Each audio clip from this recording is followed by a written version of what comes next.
అలాగే మీరు చూస్తే ఈ రాష్ట్రంలో ఆడవాళ్ల మీద ఏ విధంగా అరాచకాలు, అక్రమాలు, రేపులు, దురదృష్టకర 3 ఏళ్ల అమ్మాయిని కూడా మొన్న మీరు చూస్తే ప్లీనరీ జరిగే ప్లేస్ లో రేప్ చేసి చంపేసి కంపల్లో వెళ్తే ఏ వంట బాగుంది అని మాట్లాడతారు. ఎంతమంది వచ్చారని మాట్లాడతాడు చంద్రబాబు నాయుడు. ఇచ్చిన సూపర్ 6 కి దిక్కు లేదు. 6 శాసనాలు అని చెప్పి సిగ్గు లేకుండా మళ్ళీ లోకేష్ గారు అనౌన్స్ చేస్తారు. పవన్ కళ్యాణ్ ఏమో నాకు ప్యాకేజ్ ఇస్తే చాలు, ఎవడు ఎక్కడ వచ్చినా నాకెందుకని. రాష్ట్రంలోనే కాదు, పిఠాపురంలో ఆడపిల్లలు రేపైనా పట్టించుకోడు. పిఠాపురంలో ఎస్సీల్ని గ్రామ బహిష్కరణ చేస్తే పట్టించుకోడు.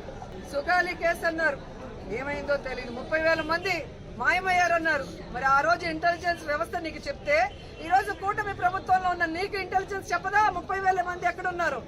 చంద్రబాబు నాయుడు ఎదురుగా నించొని ప్రజలకి వెన్నుపోటు పొడిచిన కట్టప్ప అయితే సైడ్ నుంచి పొడిచిన కన్నింగ్ కట్టపులు పవన్ కళ్యాణ్ అండ్ లోకేష్